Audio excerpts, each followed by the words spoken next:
on nous présente, je dirais pas à tort, mais simplement je trouve que c'est très partiel, la crise comme une crise de sous-consommation. C'est-à-dire que il y aurait pas... Ça, c'est surtout une vision keynésienne des choses. On exprime en fait qu'il y aurait un trop plein de plus-value des capitalistes et que donc le système aurait un problème dans la réalisation de la marchandise. Les marchandises seraient produites, mais elles ne trouveraient plus d'acheteurs. Parce qu'il y a un tel degré d'exploitation que les gens n'ont plus assez d'argent pour acheter en fait cette marchandise. Ça s'exprime en partie, c'est vrai en partie. Et puis de toute façon, on est bien d'accord qu'il y a sous-consommation. Ça, c'est de façon récurrente dans le système capitaliste, puisqu'il y a extorsion de la plus-value. Ça, c'est de manière totale. Le problème, c'est est-ce qu'on peut en faire la cause de la crise? C'est pour ça que consacrer la sous-consommation, ça fait partie du mode de production capitaliste. Aucun marxiste ne niera qu'il y a sous-consommation. Simplement, de là à dire qu'on est sous-consommationniste, par exemple, c'était dans les marxistes les plus célèbres, les plus valeureux, il y avait Rosa Luxembourg qui avait à peu près ce genre de théorie. Et aujourd'hui, c'est l'objet de débat. C'est-à-dire, est-ce que c'est la sous-consommation qui est vraiment la cause? En fait, vous avez effectivement eu une crise des subprimes qui était le recours, vous avez tous entendu parler de ça, ces ménages qui s'endettaient, on leur faisait miroiter que de toute façon le prix de leur maison montait et qu'ils allaient pouvoir le rembourser avec. Et ils ont permis disons, le système entier a pu se reproduire parce qu'on laissait le crédit, on faisait une consommation à crédit, ça permettait d'écouler les marchandises si on veut, et le système marchait comme ça. Sauf que, ce qui est un peu compliqué, c'est savoir pourquoi est-ce qu'ils sont rentrés dans cette logique-là. Bon, en fait, il faut remonter, ce que ne font pas la plupart du temps les keynésiens, enfin, ils s'arrêtent là, justement, ils s'arrêtent à le coup d'État monétariste, fin des années 70, où on a, en fait, c'est une hausse complète des taux d'intérêt, on a complètement cassé la machine, on a jugulé l'inflation en fait, pour faire plaisir aux rentiers et on a fait exploser le chômage. Et en fait, ce qui s'est passé, c'est qu'on a fait remonter le taux de profit. C'est ça qui s'est passé au niveau mondial dès la fin des années 70. Il faut savoir que, c'est là où il faut revenir à une analyse marxiste, de savoir comment évolue le taux de profit. C'est ça le plus important. Durant les 30 Glorieuses,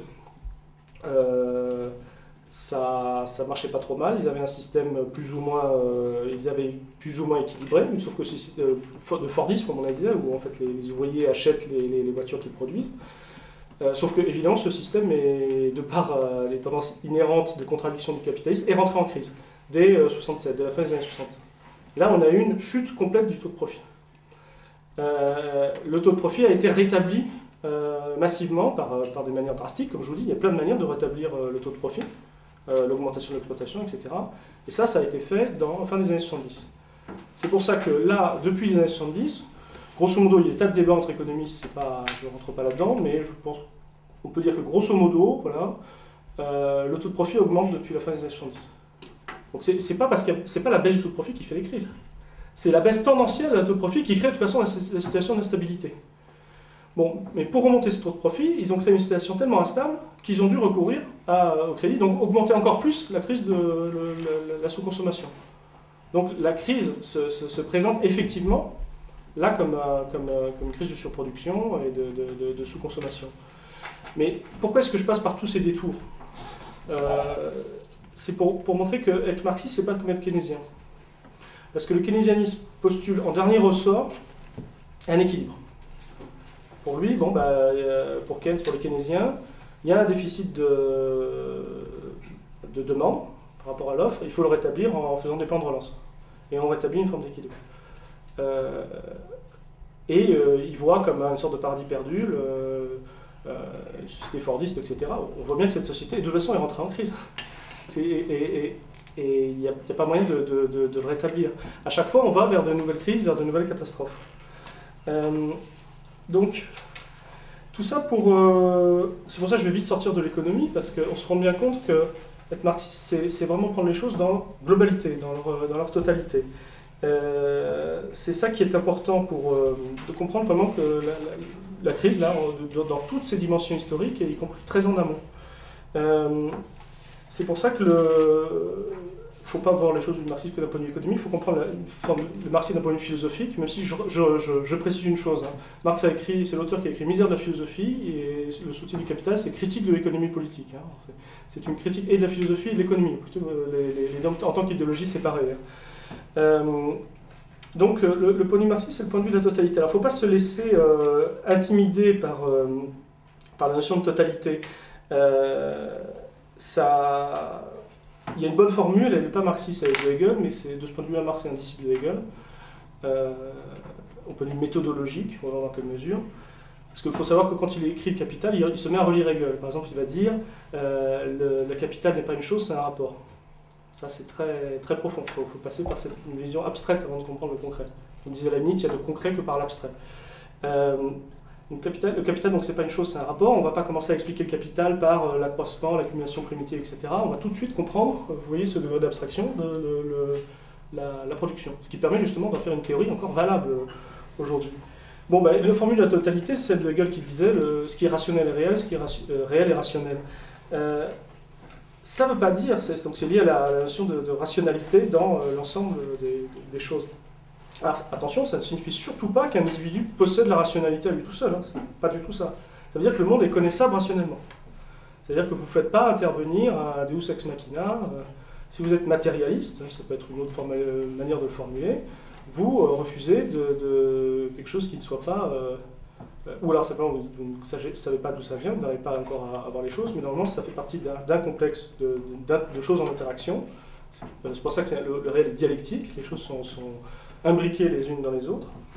Mais vous ne faites pas intervenir justement d'éléments extérieurs au réel, quoi, si vous voulez.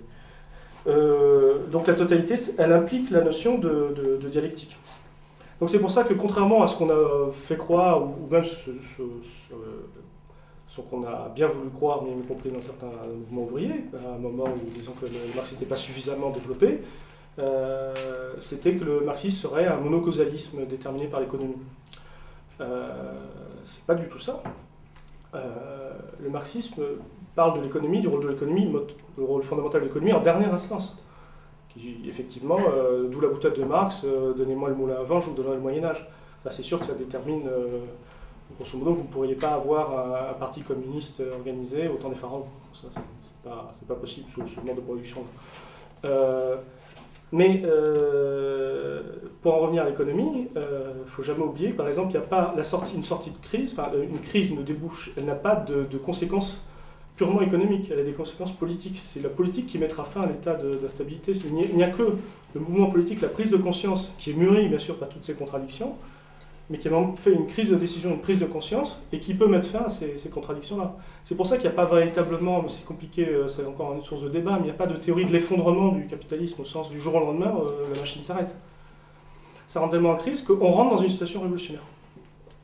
Ça rentre tellement en crise que la conscience révolutionnaire des masses augmente. Et les gens s'organisent de plus en plus. Les mouvements ouvriers s'organisent, deviennent de plus en plus conscients. C'est pour ça que il y a plusieurs manières d'envisager le marxisme. On peut déjà tous se mettre d'accord. Je crois que même la plupart de vos contradicteurs, l'homme de la rue, il faut lui même montrer déjà qu'il n'y a pas de théorie de l'équilibre. Il faut surtout l'amener à lui montrer que il faut en finir avec un système qui bloque les forces productives, qui gâche, qui fait un tel gâchis des richesses, des savoirs, qui fait soumettre les gens à une loi du profit et non pas une loi justement de répondre à un véritable besoin de la population entière, qui n'est pas il faut remplacer ça par un système humain, rationnel, concret, d'organisation des libres producteurs associés. C'est comme la définition du communisme de Marx. Donc tout ça, il faut jamais oublier justement que cette économie, ce schéma économique-là, il a aussi tendance, il n'est pas l'explication, l'alpha et l'oméga de toute l'explication de l'être humain, puisqu'il a la même tendance, et ça c'est quelque chose qu'il ne faut jamais oublier chez Marx, ce rapport fait un rapport aliéné, un rapport fétichiste. L'individu est aliéné par ses conditions même de production, il ne peut pas se libérer pleinement.